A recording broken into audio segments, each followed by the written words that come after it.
నమస్కారం, ఘంటారావానికి స్వాగతం. ముందుగా ప్రధానాంశాలు. పూర్తి పారదర్శకతతో ఉద్యోగాలు ఇస్తున్నామన్న కిషన్ రెడ్డి.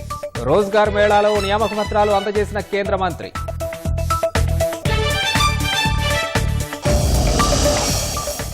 మాజీ ప్రధాని పివి నరసింహారావుకు ప్రముఖుల ఘన నివాళి. హైదరాబాద్ నెక్లెస్ రోడ్లో శ్రద్ధాంజలి ఘటించిన మంత్రులు.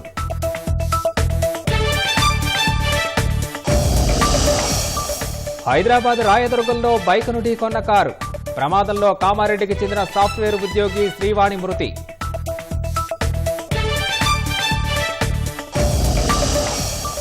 అమెరికాలో హనుమకొండ జిల్లా విద్యార్థి అనుమానాస్పద మృతి.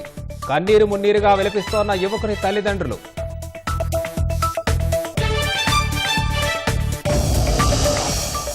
గాజాలో కొనసాగుతున్న ఇజ్రాయెల్ మారణ హోమం. దాడుల్లో 4 చిన్నారులు సహా 28 మంది మృతి.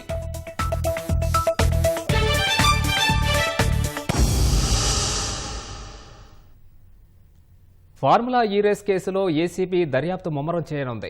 ఏసీబీ సెంట్రల్ ఇన్వెస్టిగేషన్ టీం విచారణ చేపట్టగా కేసుకు సంబంధించిన పూర్తి ఆధారాలు తెప్పించుకుని పరిశీలిస్తున్నారు. ఈ రేస్పై ఫిర్యాదు చేసిన ఐఏఎస్ అధికారి దానకిషోర్ వాంగ్మూలం నమోదు చేయనున్నారు. వాంగ్మూలం ఆధారంగా విచారణ చేపట్టనున్నారు. మరోవైపు ఫార్ములా ఈ రేస్ వ్యవహారంలో ఏసీబీ కేసు ఆధారంగా ఈడీ దర్యాప్తు చేస్తోంది. నగదు వ్యవహారంపై మనీ లాండరింగ్ కేసు నమోదు చేసిన ఈడీ ఎఫ్ఐఆర్, ఇతర డాక్యుమెంట్లు పరిశీలిస్తున్నారు.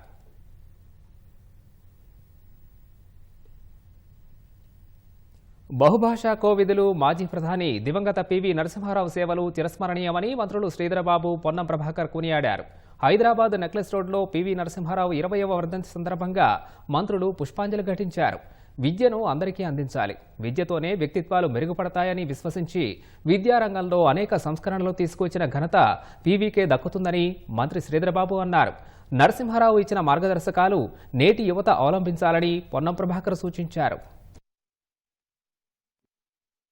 ప్రధానంగా ప్రభుత్వాలు నడిపిస్తూ ఉన్న రాజకీయ పార్టీలే కానీ, రాజకీయ పార్టీలో ఉన్న ప్రజాప్రతినిధులు కానీ వారిని ఆదర్శంగా తీసుకోవాల్సిన అవసరం, బాధ్యత మనందరిపైన ఉంది. ప్రత్యేకించి విద్యకు సంబంధించిన అంశం విషయంలో వారు అనేక సంస్కరణలు తీసుకొచ్చి ఈరోజు రాష్ట్రానికి సంబంధించిన విద్యాశాఖ మంత్రిగా ఉన్నప్పుడు గురుకులాలను ఏర్పాటు చేసి కేంద్ర స్థాయిలో వారు హెచ్ఆర్డీ మినిస్టర్గా చేస్తూ ఉన్న సందర్భంలో వారు మరి నవోదయ విద్యాలయాలను స్థాపించి విద్యను అందరికీ అందించాలి, విద్యతోనే వ్యక్తిత్వాలు మెరుగుపడతాయి, సమాజం బాగుపడుతుంది, రాష్ట్రం దేశం బాగుపడుతుంది అనే ఒక ప్రధానమైన అంశంతో పాటు విదేశాంగ మంత్రిగా, ప్రధానమంత్రిగా వారు చేసిన ఈ దేశానికి చేసిన సేవలు ఎనలేనివి, ఎంత చెప్పినా తక్కువనే. పివి నరసింహారావు గారు అందరి వాడు, తెలంగాణ ముద్దుబిడ్డ.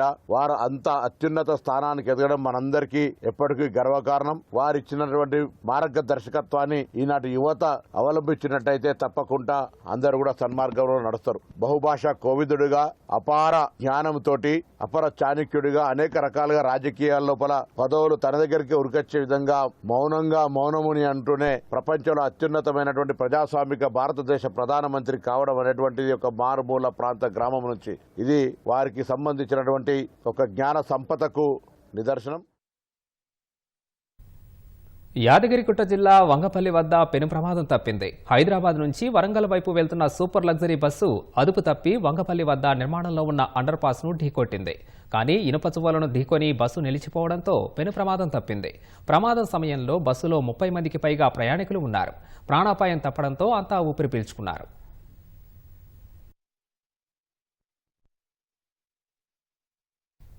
నేషనల్ మీడియాను ఉద్దేశించి తాను చేసిన వ్యాఖ్యలను వెనక్కి తీసుకుంటున్నట్టు Hyderabad CP CV Anand X వేదికగా తెలిపారు.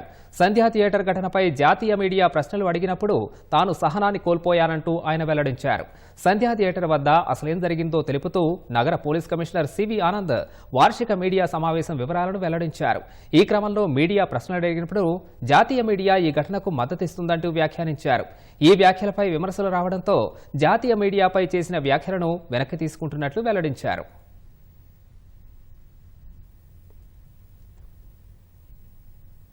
సంక్రాంతికి కొత్త రేషన్ కార్డులు ఇస్తామన్న ప్రభుత్వ హామీకి అనుగుణంగా అధికారులు కసరత్తు చేస్తున్నారు. గతంలో ఉన్న మార్గదర్శకాల్లో మార్పులు చేయాలని భావిస్తున్నట్లు సమాచారం. ఆదాయ పరిమితిపై మార్పులు చేయనున్నట్లు తెలుస్తోంది. పౌర సరఫరాల శాఖ ప్రతిపాదనలపై మంత్రివర్గంలో చర్చించి ఆమోదం తెలపనున్నారు. అర్హులైన పేదలకు కొత్తగా రేషన్ కార్డులు అందించేందుకు సంక్రాంతి నుంచి దరఖాస్తుల స్వీకరణకు పౌర సరఫరాల శాఖ సిద్ధమవుతోంది. ఇందుకోసం ఆదాయ పరిమితి, ఇతర అర్హతలపై అధికారులు కసరత్తు చేస్తున్నారు. ఇతర రాష్ట్రాల్లో ఆదాయ పరిమితి పరిశీలించారు. గతంలో ఉన్న మార్గదర్శకాల్లో మార్పులు చేర్పులు చేయనున్నట్లు సమాచారం. ఆదాయ పరిమితి కొంత పెంచాలని అధికారులు ప్రతిపాదించనున్నట్లు తెలిసిందే. వారంలోపే రాష్ట్ర మంత్రివర్గం సమావేశం కానున్నట్లు సమాచారం. ఆలోగా కొత్త మార్గదర్శకాలు ఖరారు చేసి మంత్రివర్గానికి సమర్పించనున్నారు. ఆ ప్రతిపాదనలపై మంత్రిమండలి చర్చించి తుది నిర్ణయం తీసుకోనుంది. పాత మార్గదర్శకాల్లో రాష్ట్రంలోని గ్రామీణ ప్రాంతాల్లో 1,50,000, పట్టణాలు, నగరాల్లో 2 లక్షలుగా ఆదాయ పరిమితి ఉంది. ఆ మొత్తాన్ని కొంత పెంచాలని భావిస్తున్నట్లు తెలిసిందే. ప్రస్తుతం ఉన్న వార్షిక ఆదాయ పరిమితిని 10 నుంచి 20,000 వరకు పెంచే ప్రతిపాదన ఉన్నట్లు తెలిసిందే. 3.5 ఎకరాల్లో పొలం, 7.5 ఎకరాల్లోపు మెట్టభూమి గతంలో అర్హతలుగా ఉంది. ఆ మార్గదర్శకాల్లో ఏమైనా మార్పులు చేస్తారో వేచి చూడాలి. ఇప్పటికే రాష్ట్రంలో 89.99 లక్షల రేషన్ కార్డులు ఉంటే 2.82 కోట్ల మంది లబ్ధిదారులు ఉన్నారు. ఇప్పటికే ఉన్న కార్డుల్లో కుటుంబ సభ్యుల పేర్లు చేర్చేందుకు వచ్చిన దరఖాస్తులో ప్రతిపాదిత లబ్ధిదారుల సంఖ్య 26 లక్షలుగా ఉంది. జనవరిలో నిర్వహించిన ప్రజాపాలనలో కొత్త రేషన్ కార్డుల డిమాండ్పై అంచనా వేశారు. దాదాపు 10 లక్షల పైచిలుకు దరఖాస్తుల్లో ప్రతిపాదిత లబ్ధిదారుల సంఖ్య 32 లక్షలుగా ఉన్నట్లు అధికారులు గుర్తించారు. వారికి ఇస్తే రాష్ట్రంలో రేషన్ లబ్ధిదారుల సంఖ్య 3.4 కోట్లు అవుతుంది. రాష్ట్ర జనాభా 3.80 కోట్లు అవుతుందని అధికారులు తెలిపారు. కేబినెట్ సమావేశం తర్వాత కొత్త రేషన్ కార్డుల దరఖాస్తుల స్వీకరణకు రాష్ట్ర ప్రభుత్వం అనుమతి ఇవ్వనుంది. సంక్రాంతి పండక్కి అటూ ఇటుగా ఆ ప్రక్రియ ప్రారంభమయ్యే అవకాశం ఉందని పౌర సరఫరాల శాఖ వర్గాలు తెలిపాయి. మరో 2 ఎన్నికల హామీల అమలు దిశగా రాష్ట్ర ప్రభుత్వం దృష్టి సారించింది.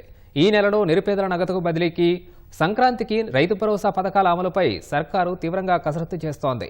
కూలీలకు నగదు సాయం పథకానికి దాదాపు 1,000 కోట్లు, రైతు భరోసా కోసం దాదాపు 6,000 కోట్లు అవసరమవుతాయని భావిస్తున్న ఆర్థిక శాఖ నిధుల సేకరణపై దృష్టి పెట్టింది.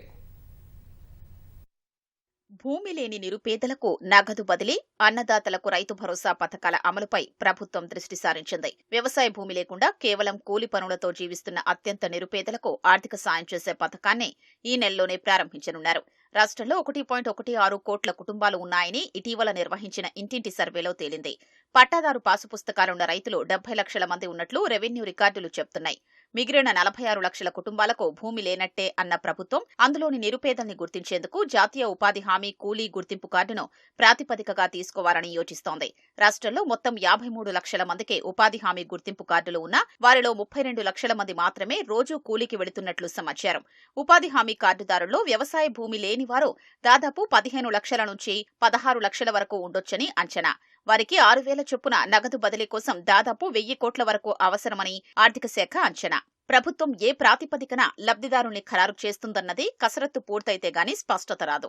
ఆ పథకం కింద ఒక్కో నిరుపేద కూలీ కుటుంబానికి ఏటా 12,000 ఇస్తామని, అందులో తొలి విడత 6,000 ఈ నెల 28న విడుదల చేస్తామని ఇప్పటికే ఉప ముఖ్యమంత్రి భట్టి విక్రమార్క ప్రకటించారు. నిరుపేదలకు ఆర్థిక సాయం పూర్తయిన తర్వాత రైతు భరోసా పథకానికి నిధుల సమీకరణపై ఆర్థిక శాఖ దృష్టి సారించనుంది. వచ్చే నెల 14న సంక్రాంతికి రైతు భరోసా పథకం కింద కర్షకుల ఖాతాల్లో సొమ్ము జమ చేస్తామని సీఎం, మంత్రులు ఇప్పటికే పలుమార్లు వెల్లడించారు. అందుకు అర్హులైన రైతుల గుర్తింపునకు కొత్త మార్గదర్శకాలు త్వరలో విడుదల చేయనున్నట్లు తెలుస్తోంది. అనర్హుల తొలగింపుపై మంత్రివర్గ ఉపసంఘం ఇప్పటికే పలు వర్గాలతో చర్చించింది. గతంలో రైతు బంధు పథకం కింద పంట సాగు చెయ్యని భూముల యజమానులకు 21,000 కోట్లకు పైగా ఇచ్చినట్లు ప్రకటించిన ప్రభుత్వం రైతు భరోసా పథకాన్ని వాస్తవంగా సాగు చేసే నిజమైన వారికి ఇవ్వాలని భావిస్తోంది. కొండలు, గుట్టలు, రహదారుల పేరిట పట్టా పాసు పుస్తకాలు ఉన్నందున వాటిని గుర్తించేందుకు చర్యలు ప్రారంభించింది. ఆ కసరత్తు పూర్తి చేసి సంక్రాంతి నుంచి రైతు భరోసా ఇవ్వాలంటే కనీసం 5 నుంచి 6,000 కోట్లు కావాలని అంచనా. ప్రస్తుత ఆర్థిక సంవత్సరంలో బడ్జెట్లో రైతు భరోసా పథకానికి 15,000 కోట్లు కేటాయించినందున నిధుల విడుదలకు సమస్యల్లేవు. కానీ ప్రస్తుతం ఉన్న ఆర్థిక పరిస్థితిలో ఒకేసారి 6,000 కోట్ల సమీకరణే అసలు సమస్య అని తెలుస్తోంది. సంక్రాంతి నాటికి బాండ్ల విక్రయం ద్వారా మరో 4,000 కోట్ల వరకు రుణాలు సేకరించే అవకాశం ఉంది. గత వారం 1,500 కోట్ల రుణాల్ని బాండ్ల విక్రయం ద్వారా ప్రభుత్వం సేకరించింది. పన్నుల ద్వారా ఆదాయం పెంచాలని ఆయా శాఖల్ని సర్కార్ ఆదేశించింది. ఆదేశించింది. సాధారణంగా ప్రతి ఆర్థిక సంవత్సరం చివరి త్రైమాసికంలో పన్నుల ద్వారా అధిక ఆదాయం వస్తుంది. ఈ ఏడాది అదే రీతిలో జనవరి నుంచి పన్నుల ద్వారా ఆదాయం పెరుగుతుందని, సంక్షేమ పథకాలకు నిధుల విడుదలకు ఇబ్బంది ఉండదని ప్రభుత్వం భావిస్తోంది. నిధుల సమీకరణకు అన్ని ఏర్పాట్లు చేస్తున్నామని, రైతు భరోసాకు ఇవ్వడానికి ఇబ్బందులేమీ ఉండవని ఆర్థిక శాఖ వర్గాలు తెలిపాయి.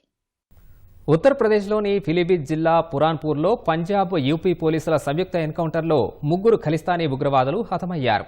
2 పోలీసులకు గాయాలయ్యాయి. ఘటనా స్థలంలో 2 AK-47 రైఫిళ్లు, 2 గ్లాక్ పిస్టల్స్, భారీగా మందుగుండు సామాగ్రిని పోలీసులు స్వాధీనం చేసుకున్నారు.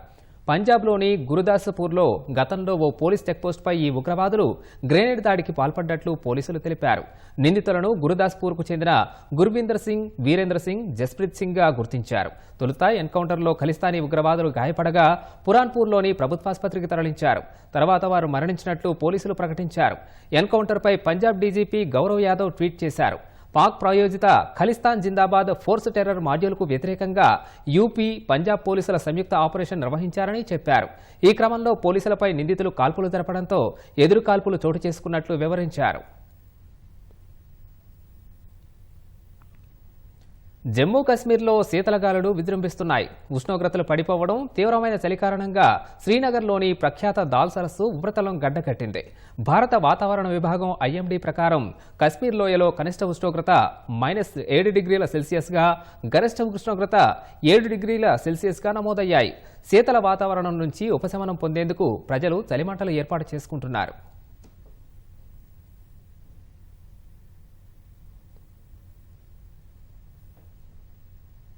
భార్యకు దూరంగా ఉంటున్న ఆటో డ్రైవర్ సోషల్ మీడియా వేదికగా ఓ మైనర్ బాలికను ట్రాప్ చేశాడు.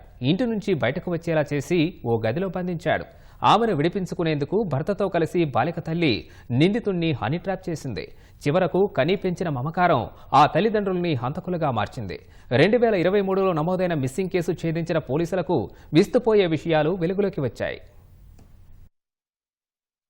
ఒక్కగానొక్క గారాల బిడ్డను అపహరించుకెళ్లిన యువకుడిని బాలిక తల్లిదండ్రులు హతమార్చారు. సజీవంగా తీసుకెళ్లి నాగార్జున సాగర్ ఎడమ కాల్వలో పడేశారు. పోలీసుల నుంచి పిలుపు రాకపోవడంతో అంతా సద్దుమణిగిందనుకుని సంతోషంగా ఉన్నారు. ఘటన జరిగిన ఏడాది తర్వాత అసలు విషయం వెలుగులోకి రావడంతో ఆ తల్లిదండ్రులు కటకటాల పాలయ్యారు. హైదరాబాద్ జూబ్లీహిల్స్ పోలీస్ స్టేషన్లో 2023లో నమోదైన మిస్సింగ్ కేసులో ఆసక్తికర అంశాలు వెలుగులోకి వచ్చాయి. మెదక్ జిల్లాకు చెందిన ఆటో డ్రైవర్ కుమార్ పవిత్ర అనే యువతిని ప్రేమ వివాహం చేసుకుని హైదరాబాద్ నిజాంపేటలో నివాసం ఉండేవారు. విభేదాల కారణంగా భార్యతో విడిపోయిన అతను బోరబండలోని సోదరి వద్ద ఉండేవాడు. ఈ క్రమంలో ఓ మైనర్ బాలికకు సోషల్ మీడియా ద్వారా పరిచయమయ్యాడు. బాలిక తల్లిదండ్రులు మురళి, ద్వారక ఏపీలోని కృష్ణా జిల్లా మైలవరానికి చెందినవారు కాగా అంతా కలిసి జగద్గిరిగుట్టలో నివాసం ఉంటున్నారు.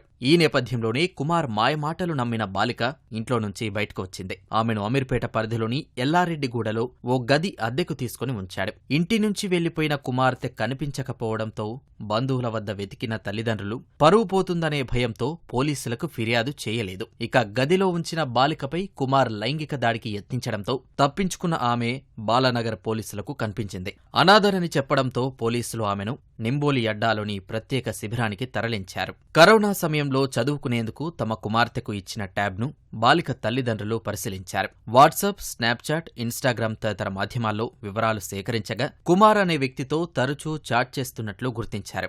మరో ఐడీ క్రియేట్ చేసి గుర్తు తెలియని మహిళల తన భార్యతోనే మురళి కుమార్కి పంపించారు. సూర్యాపేట వైపు తీసుకెళ్లి బతికుండగానే కాళ్ళు చేతులకు బండరాయిని కట్టి నాగార్జున సాగర్ ఎడమ కాల్వలో పడేశారు. కొద్ది రోజులు గడిచాక పోలీసులు ప్రత్యేక శిబిరంలో ఉన్న బాలికను పలు విధాలుగా ప్రశ్నించగా తండ్రి మురళి ఫోన్ నెంబర్ ఇచ్చింది. పోలీసులు ఆమె ఇంటికి వెళ్లగా అసలు భాగోతం బయటపడింది. ఫస్ట్ ఇతడు ఫోన్ చేశారు. ఆ నెంబర్కి కాల్ చేసినప్పుడు ఉంది అన్నాడు. తర్వాత అతడు మళ్ళీ కోఆపరేట్ చేయకపోయేసరికి వాళ్ళు కంప్లైంట్ ఇవ్వలేదు. అమ్మాయి ఈయన దగ్గరనే ఉంది, ఇక పిఎస్లో మైనర్ కదా, ఎందుకు కంప్లైంట్ ఇవ్వడం అని, దొరుకుతుంది కదా, వీడిని పట్టుకుంటే ఆ అమ్మాయిని చూపిస్తారు కదా అని చెప్పి వాళ్ళు ఫిర్యాదు ఇవ్వడం జరగలేదు. అతన్ని ట్రాప్ చేసి మియాపూర్కి పిలవడం జరిగింది. పిలిపించి అక్కడ అతన్ని కొట్టేయడం వల్ల అతను స్ప్రో కోల్పోయాడు, చనిపోయాడు అనే ఆలోచనలో అతన్ని తీసుకుపోయి మునగాల కోదాడ దగ్గర సూర్యాపేట జిల్లా కాలువలో పడేశారు. తర్వాత అది ఒక 3 కిలోమీటర్స్ జర్నీ చేసిన తర్వాత అన్నోన్ బాడీగా కోదాడ టౌన్ పోలీస్ స్టేషన్లో ఎఫ్ఐఆర్ జరగడం జరిగింది. కుమార్ కుటుంబ సభ్యులు జూబ్లీహిల్స్ పోలీస్ స్టేషన్లో మిస్సింగ్ కేసును నమోదు చేయగా కొద్ది రోజులకు కొత్తగా ఏర్పాటైన బోరబండ స్టేషన్కు కేసు బదిలీ అయ్యింది. కుమార్ నడిపే ఆటో నానక్రామ్గూడలో కనిపించిందని మృతుడి బావమరిది పోలీసులకు సమాచారమిచ్చాడు. ఆటోపై ఉన్న చలాన్ల ఆధారంగా కేసు దర్యాప్తు వేగవంతం చేశారు. చలాన్లు కట్టిన బ్యాంక్ ఖాతా ఆధారంగా మురళిని పోలీసులు అదుపులోకి తీసుకున్నారు. వివరాలంటే ఆటో కోసం మేము ట్రేస్ అవుట్ చేయడం జరిగింది. నెంబరు, దాని యొక్క బంపరు, అవి వాళ్ళు కొన్ని ఆన్వాళ్ళు చెప్పారు ఆటో గురించి. ఆ యొక్క ఆటో అనేది పలానా గూగుల్ ఆఫీస్ కాడ ఉంది అని చెప్పి వాళ్ళ బామ్మడిది మాకు చెప్పడం జరిగింది. దాన్ని మేము వెరిఫై చేస్తే ఆ నెంబర్ ఫేక్ అని తెలిసింది. దాని మీద మేము ఇన్వెస్టిగేషన్లో అతన్ని పట్టుకోవడం జరిగింది. అతడు పేరు వచ్చేసి మురళిరెడ్డి అని, ఈయనది విజయవాడ, వీళ్ళుండేది జగదిరిగుట్టలో. సామాజిక మాధ్యమాలపై పిల్లలను అప్రమత్తంగా ఉంచాలని తల్లిదండ్రులకు పోలీసులు సూచించారు. ఛత్తీస్గఢ్ ప్రభుత్వం వివాహిత మహిళల కోసం ప్రవేశపెట్టిన పథకంలో బాలీవుడ్ నటి సన్నీ లియోన్ పేరు ఉన్న ఖాతాలోకి 1000 రూపాయలు జమ అవుతుండటంతో అధికారులు కంగుతిన్నారు. ఈ విషయంపై లోతుగా దర్యాప్తు చేపట్టగా అసలు విషయం బయటకు వచ్చింది. బస్తర్ ప్రాంతంలోని తాలూరు గ్రామానికి చెందిన వీరేంద్ర జోషి అనే వ్యక్తి సన్నీ లియోని పేరుతో నకిలీ బ్యాంకు ఖాతాను తెరచి మహిళలందరికీ వర్తించే మహతారి వందన్ యోజన పథకానికి నమోదు చేసుకున్నాడని పోలీసులు తెలిపారు. ఈ పథకం ద్వారా ప్రభుత్వం నుంచి ప్రతి నెల 1000 రూపాయలు పొందుతున్నాడని చెప్పారు.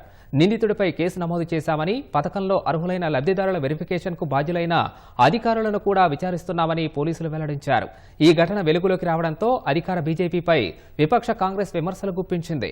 మహతారి వందన్ యోజన కింద ఛత్తీస్గఢ్లో ఉన్న 50% మంది లబ్ధిదారుల ఖాతాలు నకిలీవే అని ఆ రాష్ట్ర కాంగ్రెస్ చీఫ్ దీపక్ పైజ్ ఆరోపించారు. అంబేద్కర్ను ఉద్దేశించి రాజ్యసభలో కేంద్ర హోంమంత్రి అమిత్ షా చేసిన వ్యాఖ్యలను ఖండిస్తూ రేపు దేశవ్యాప్తంగా ఆందోళనలకు కాంగ్రెస్ పిలుపునిచ్చింది. జిల్లా కలెక్టరేట్ల వరకు బాబాసాహెబ్ అంబేద్కర్ సమ్మాన్ మార్చ్ నిర్వహించనున్నట్లు తెలిపింది. అమిత్ షా పదవికి రాజీనామా చేయాలన్న విజ్ఞప్తి పత్రాలను జిల్లా కలెక్టర్ల ద్వారా రాష్ట్రపతి ద్రౌపది ముర్ముకు సమర్పించనున్నట్లు ఏఐసీసీ ప్రధాన కార్యదర్శి కేసీ వేణుగోపాల్ వివరించారు. అంబేద్కర్ను కించపరిచే వ్యాఖ్యలు చేసినా ఇప్పటి వరకు ఇటు షా అటు ప్రధాని మోదీ బీజేపీ విచారం వ్యక్తం చేయలేదని మండిపడ్డారు. రెచ్చగొట్టే విధంగా తమ వైఖరిని సమర్థించుకున్నారని దుయ్యబట్టారు. డిసెంబర్ 26న కాంగ్రెస్ వర్కింగ్ కమిటీ సమావేశం, డిసెంబర్ 27న జై భీమ్ జై సంవిధాన్ ర్యాలీ నిర్వహించనున్నట్లు కాంగ్రెస్ తెలిపింది. నిరసన కార్యక్రమాల్లో భాగంగా బీజేపీ జాతి వ్యతిరేక చర్యలను నెల రోజుల పాటు రాష్ట్ర స్థాయి ర్యాలీలు, గ్రామ సభల ద్వారా ఎండగట్టే కార్యక్రమాన్ని ప్రారంభిస్తామని ప్రకటించింది.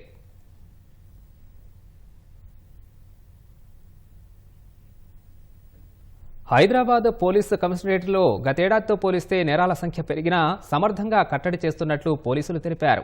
మద్యం మత్తులో జరిగే రోడ్డు ప్రమాదాల నివారణకి చేపట్టిన చర్యలు సత్ఫలితాలను ఇచ్చినట్లు తెలిపిన police commissioner CV Anand narcotics wing బలోపేతంతో డ్రగ్స్ రవాణాకి ముకుతాడు వేసినట్లు వివరించారు. సీసీ కెమెరాలపై వచ్చే ఏడాది ప్రత్యేకంగా దృష్టి సారించనున్నట్లు సిపి చెప్పారు. గతేడాదితో పోలిస్తే హైదరాబాద్ పోలీస్ కమిషనరేట్ పరిధిలో నేరాల సంఖ్య పెరిగిందని సివి ఆనంద్ తెలిపారు. అసెంబ్లీ, లోక్సభ ఎన్నికల వేళ కమిషనరేట్ పరిధిలో బదిలీలు జరిగాయన్న ఆయన అనుభవలోపంతో కొన్ని తప్పులు జరిగినా పండుగలు, వేడుకలలో సమర్థవంతంగా విధులు నిర్వర్తించామని తెలిపారు. గతేడాది కమిషనరేట్ పరిధిలో 25,488 కేసులు నమోదు కాగా ఈసారి 35,944 కేసులు నమోదైనట్లు తెలిపారు. నగరంలో గతేడాది 89 హత్యలు జరిగితే ఈ ఏడాది 77 మాత్రమే జరిగాయన్నారు. అపహరణ కేసులు మాత్రం భారీగా పెరిగాయన్న సిపి దోపిడీ కేసులు 2 రెట్లయ్యాయని వివరించారు. ఈ సంవత్సరం 584 అత్యాచారం కేసులు నమోదై మునుపటి కంటే 131 కేసులు ఎక్కువని తెలిపారు. మహిళల వేధింపులు గతేడాది 1444 జరగ్గా ఈసారి 813 నమోదైనట్లు సిపి వివరించారు. 4042 సైబర్ నేరాల కేసులొచ్చాయన్న సిపి వాటిలో 297 కోట్ల ప్రజల సొమ్ము నేరగాళ్లు కాజేశారని తెలిపారు. పోగొట్టుకున్న సొమ్ములో 77.80 ఫ్రీజ్ చేసి 38.30 కోట్లు బాధితులకు రీఫండ్ చేసినట్లు వివరించారు. పెద్ద ఎత్తున 500 నిందితులను అరెస్టు చేయగా అందులో 2 బ్యాంకు మేనేజర్లున్నట్లు తెలిపారు. మాయగాళ్లతో కుమ్మక్కై కరెంటు ఖాతాలు తెరిచేందుకు కారణమవుతున్నారని సిపి తెలిపారు. ఈ సంవత్సరం టోటల్ ఎఫ్ఐఆర్స్ ఇష్యూడ్ 35,944 ఉన్నాయి. గత సంవత్సరంతో పోల్చుకుంటే అది 25,488 ఉంది. దాదాపు 40% ఎఫ్ఐఆర్స్ ఇష్యూ అయ్యాయి ఈ సంవత్సరం. ఎందుకని మనం దాన్ని అనలైజ్ చేస్తే సింపుల్ థెఫ్ట్స్ లో దాదాపు 48% పెరుగుదల ఉంది. అంటే సింపుల్ థెఫ్ట్స్ అంటే ఈ సెల్ ఫోన్స్ పోవడము, బైక్స్, 2 వీలర్స్ పోవడము, అవన్నీ కూడా ఎఫ్ఐఆర్స్ ఖచ్చితంగా ఇష్యూ చేయడం జరిగింది. అంటే చిన్న చిన్న కేసెస్ వచ్చినప్పటికీ కూడా వారి కంప్లైంట్స్ తీసుకొని కేసెస్ రిజిస్టర్ చేయకపోవడం అనేది జరిగేది. ఈసారి దాన్ని ఎఫ్ఐఆర్స్గా మార్చి దాదాపు 30% అక్కడ పెరిగింది.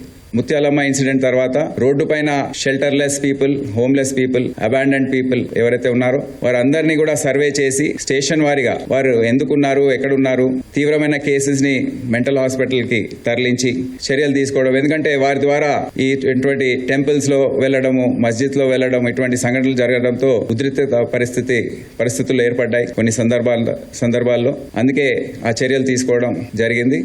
దానివల్ల కూడా చాలా మంచి రిజల్ట్స్ మేము చూసాం. హైదరాబాద్లో ట్రాఫిక్ సజావుగా సాగేందుకు ఆపరేషన్ రోప్ కఠినంగా అమలు చేస్తున్నామని సిపి సివి ఆనంద్ తెలిపారు. ట్రాఫిక్ యంత్రాంగం జాగ్రత్తలతో ప్రమాదాలు తగ్గుముఖం పట్టడం అభినందనీయమని పేర్కొన్నారు.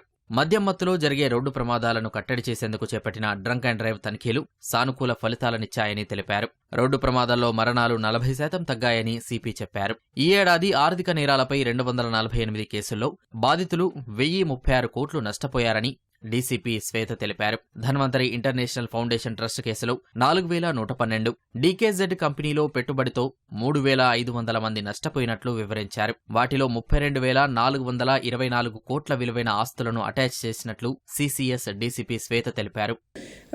గత ఈ మధ్య కాలంలో చిన్నవే వచ్చాయి తప్ప పెద్దవి రాలేదు. అవి కూడా ఈ రేరా తోటి కూడా రెగ్యులర్గా కోఆర్డినేట్ చేస్తూ వాళ్ళ దృష్టికి కూడా ఇట్లాంటి మోసాలు ఏవొచ్చినా కూడా టైం టు టైం చెప్పడం వల్ల అక్కడ కూడా సివిల్ ప్రొసీడింగ్స్ ఏవైతే ఉంటాయో అవి కూడా అక్కడ రెగ్యులర్గా కండక్ట్ అవుతున్నాయి. బట్ క్రిమినల్ ఇన్వెస్టిగేషన్కి వస్తే ఏజెంట్స్తో సహా అందరినీ అరెస్ట్ చేయడం జరుగుతుంది. భువనతేజ కేసులో కూడా ఎవరైతే ఓనర్సే కాకుండా ఏజెంట్స్ ఎవరున్నారో వాళ్ళని కూడా అరెస్ట్ చేశాము. తర్వాత ధన్వంతరి కేసులో కూడా సుమారు 88 దాకా ప్రాపర్టీస్ అటాచ్ చేశాము. ప్రాపర్టీస్ అటాచ్ చేసి ఆ డిపాజిటర్స్ యాక్ట్ ప్రొసీజర్ ద్వారా ప్రాపర్టీ ఆక్షన్ కూడా చేయడానికి కోర్టులో ప్రొసీడింగ్స్ నడుస్తున్నాయి. నార్కోటిక్స్ వింగ్ను బలోపేతం చేయడం ద్వారా మాదక ద్రవ్యాల రవాణాకు ముక్కుతాడు వేసినట్లు సిపిసివి ఆనంద్ స్పష్టం చేశారు. 322 కేసుల్లో 58 మంది విక్రేతలు, 55 మంది కొనుగోలుదారులను అరెస్టు చేసినట్లు తెలిపారు. డయల్ 100కి వచ్చే కాల్స్తో ఘటనా స్థలానికి చేరేందుకు గతంలో 15 నుంచి 20 నిమిషాల సమయం పట్టగా సాంకేతిక పరిజ్ఞానంతో 7 నిమిషాలకు తగ్గించినట్లు చెప్పారు. నగరంలో 129 పెట్రోలింగ్, 200 బ్లూ కార్డ్స్ వాహనాలు నిరంతరం గస్తీ కాస్తుంటాయని వెల్లడించారు. అతివల భద్రత విషయంలో పోలీసులు కఠినంగా వ్యవహరిస్తున్నారని స్పష్టం చేశారు. ఉమెన్ పోలీస్ స్టేషన్స్ 7 జోన్స్ లో 7 ఉమెన్ పోలీస్ స్టేషన్స్ ఏర్పాటు చేశాము. భరోసా సెంటర్స్ ఉన్నాయి, షీ టీమ్స్ ఉన్నాయి. వీరందరూ కూడా దాదాపు 1465 కేసెస్ నమోదు చేశారు. 7% పెరుగుదల ఉంది. రెడ్ హ్యాండెడ్ గా షీ టీమ్స్ 2208 ఈవ్ టీజర్స్ ని పట్టుకున్నారు. ఇది 126% ఇంక్రీజ్ ఓవర్ లాస్ట్ ఇయర్. చాలా బాగా పనిచేశారు. పాక్సో రేప్ కేసెస్ లో 5847, 29% ఇంక్రీజ్ దీంట్లో ఉంది. దాంట్లో 33 కన్విక్షన్స్ ఇంక్లూడింగ్ 5 లైఫ్ కన్విక్షన్స్ రావడం అనేది చాలా నోట్ వర్ది అచీవ్మెంట్, చాలా క్రెడిటబుల్ అచీవ్మెంట్. హైదరాబాద్లో నేరాల కట్టడికి తీవ్రంగా కృషి చేస్తున్నామన్న సివి ఆనంద్ వచ్చే ఏడాది సీసీ కెమెరాలపై ప్రత్యేకంగా దృష్టి సారిస్తామని తెలిపారు. వాటి నిర్వహణ లోపం లేకుండా చూస్తామని చెప్పారు. దేశంలోనే తొలిసారిగా ట్రాన్స్జెండర్లను ట్రాఫిక్ వాలంటీర్లుగా నియమిస్తూ ముఖ్యమంత్రి విప్లవాత్మక నిర్ణయం తీసుకున్నారని హైదరాబాద్ సిపి సివి ఆనంద్ అన్నారు. ట్రాఫిక్ వాలంటీర్లుగా 15 రోజుల పాటు శిక్షణ తీసుకున్న 39 మంది ట్రాన్స్జెండర్లతో సిపి కమాండ్ కంట్రోల్ సెంటర్లో డెమో నిర్వహించారు. వీరంతా ఇక నుంచి కమిషనరేట్ పరిధిలో హోంగార్డు స్థాయిలో విధులు నిర్వహించనున్నారు. ఇక్కడ ఫలితాలు మెరుగ్గా వస్తే రాష్ట్ర వ్యాప్తంగా వివిధ శాఖల్లో ఉపాధి కల్పించాలని ప్రభుత్వం యోచిస్తున్నట్లు వివరించారు. ఎందుకంటే ఇంకోవైపు మన కంప్లైంట్స్ కూడా వస్తుంటాయి. పెళ్లిళ్ళు లేకపోతే ఏదైనా ఫంక్షన్స్ జరిగిన సందర్భంలో ఆ ఇంట్లోకి వెళ్ళి ఎక్స్టార్షన్ చేస్తున్నారు, భయపట్టిస్తున్నారు, షాప్స్లో వెళ్ళి భయపట్టిస్తున్నారు, ఎక్స్టార్షన్ కంప్లైంట్స్. ఆ కంప్లైంట్స్ కూడా ఒకవైపు నుంచి వస్తుంటాయి. So how to deal with this issue? ఎందుకంటే వారికి ఎటువంటి మార్గం, ఎటువంటి దారి చూపించకుండా ఒకే విధంగా వారి గురించి ఆలోచించడం, వారిని అదే విధంగా ట్రీట్ చేయడం అనేది సరైన పద్ధతి కాదు. ప్రభుత్వాలది ఆ విధంగా ఆలోచన ఉండదు. అందరికి అవకాశాలు రావాలి, సమానంగా రావాలని ఉంటుంది. సో ఆ విధంగా వీరికి ఒక అవకాశం ఇవ్వాలి, జీవన ఉపాధి ఇవ్వాలి అనే అంశం అనేది దీని ప్రధానంగా ఉంది. అల్లు అర్జున్ నివాసం వద్ద ఆందోళన కేసులో అరెస్టైన ఓయూజేఏసీ నాయకులకు బెయిల్ మంజూరైంది. నిన్న అల్లు అర్జున్ ఇంటి వద్ద ఆందోళన చేసిన 6గురిని అదుపులోకి తీసుకున్న జూబ్లీహిల్స్ పోలీసులు వనస్థలిపురం కమలానగర్లో ఉన్న జడ్జి ఎదుట హాజరుపరిచారు. ఒక్కొక్కరు 10,000 చొప్పున 2 పూచీకత్తులు సమర్పించాలని ఆదేశిస్తూ జడ్జి బెయిల్ మంజూరు చేశారు.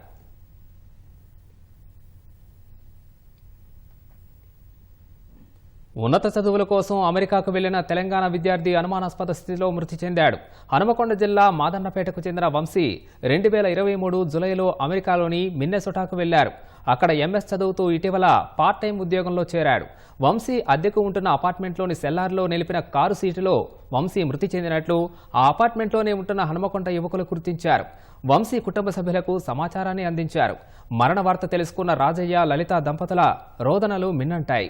విషయం తెలిసి కాంగ్రెస్ పార్టీ నియోజకవర్గ ఇన్ఛార్జ్ వడితల ప్రణవ్ బాధిత కుటుంబాన్ని పరామర్శించారు. వంశీ మృతిపై అనుమానం ఉందని విచారణ జరిపించాలని గ్రామస్తులు కోరుతున్నారు. మృతదేహాన్ని స్వగ్రామానికి తరలించేందుకు చొరవ చూపాలని విజ్ఞప్తి చేశారు. ఉన్నత చదువుల కోసం అమెరికా వెళ్లడం జరిగింది. అక్కడ అనుమానాస్పద స్థితిలో మరణించడం జరిగింది. దీనిపైన పూర్తిస్థాయి కేంద్ర రాష్ట్ర ప్రభుత్వాలు పూర్తిస్థాయి విచారణ జరిపి ఆ యొక్క కుటుంబాన్ని అన్ని విధాలు ఆదుకోవాలని, మృతదేహాన్ని కూడా ఆ యొక్క కుటుంబ సభ్యులకు వీలైనంత త్వరలో అందించాలని చెప్పేసి కేంద్ర రాష్ట్ర ప్రభుత్వాలను కోరుతున్నాం. అనుమానంగానే ఉంది, చనిపోతాడు కాదు, అంత పిరికివాడు కూడా కాదు, అదేదో మిస్టరీగా జరిగింది. ఆ రాష్ట్ర రాజకీయ నాయకులు కానీ, ఎవరు కానీ, పెద్దలు కానీ, మినిస్టర్లు కానీ మాకు సహాయం చేసి అది తెలుసుకోగలరని వాళ్ళకు నమస్కరించి చెప్తున్నాం.